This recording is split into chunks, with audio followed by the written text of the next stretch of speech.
Sa mort a été un drame dans ma vie. Ça a brisé quelque chose dans mon cœur, dans ma tête. J'ai gardé cette voix un peu sourde, un peu rauque, qui d'ailleurs touche les gens beaucoup. Aux marches du palais, aux marches du palais, il y a une tant belle fille, l'on l'a, il y a une tant belle fille.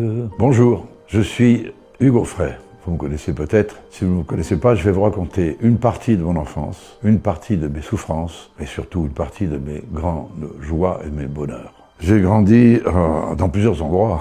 J'ai pas cessé de grandir d'ailleurs. Depuis que je suis né à Paris, à Neuilly. J'ai été élevé dans le 8e arrondissement, au Parc Monceau, parce que mes parents avaient des sous. Après, il y a eu la guerre, on s'est déplacé. À cause de la guerre, je crois que maman a changé d'appartement ou de maison 40 fois. Donc je suis déraciné. J'ai souffert dans mon enfance. Évidemment, tout le monde souffre à un moment donné. La mort de mon frère, son suicide, a été un choc. Francesco, qui avait la plus belle voix du monde, qui aurait pu faire une carrière d'opéra exceptionnelle. Sa mort a été un drame dans ma vie qui m'a brisé le peu de voix que j'avais. Ça a brisé quelque chose dans mon cœur, dans ma tête. Et du jour au lendemain, je me suis trouvé avec beaucoup de difficultés pour parler, pour chanter. Alors la famille au Frey, c'est 3 garçons en 3 ans pour maman. Et puis, 7 ans plus tard, la naissance d'une petite fille qui s'appelle Pascal. C'est pas une petite fille ordinaire, c'est une petite princesse. Parce que ses 3 frères l'adorent. Maman et papa avaient des relations d'un niveau culturel très élevé. J'ai eu beaucoup de complexes parce que mes frères étaient beaucoup plus doués que moi pour les études.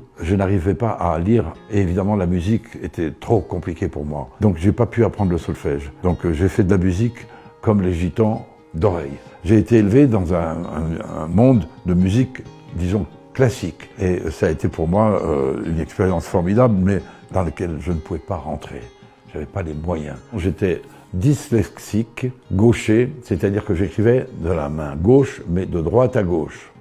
À cause de ça, je n'ai pas pu aller à l'école. À cause de ça, j'avais des complexes. Mais étant enfant, ce que j'aimais, c'était la peinture et la sculpture. Et je me disais, si seulement je pouvais faire ça comme métier, peu m'importe d'être pauvre, parce que Van Gogh était pauvre et parce que Mayol était pauvre. La guerre éclate le 3 septembre 1939. Nous sommes en vacances à Hendaye. Maman voit les Allemands débarquer. Elle dit il faut aller en zone libre. Elle va s'installer dans le Lot-et-Garonne, qui est l'origine de sa famille, où il y avait la maison de famille. Et elle a découvert une école dans le village de Sorèze, dans le Tarn, dirigée par des moines dominicains qui ont la réputation d'être des moines extrêmement modernes et tolérants. Et c'est vrai. C'est là que j'ai appris à chanter. À l'époque, on chantait des jolies chansons françaises. On chantait une chanson qui me faisait pleurer. Aux marches du palais, aux marches du palais, il y a une tant belle fille, l'on l'a. Il y a une tant belle fille. Elle a tant d'amoureux, elle a tant d'amoureux, qu'elle ne sait lequel prendre, l'on l'a. Qu'elle ne sait lequel prendre. Un chef-d'œuvre, cette chanson. Cette école avait aussi une particularité. C'était une ancienne école royale militaire et la discipline sportive la plus respectable, c'était l'équitation.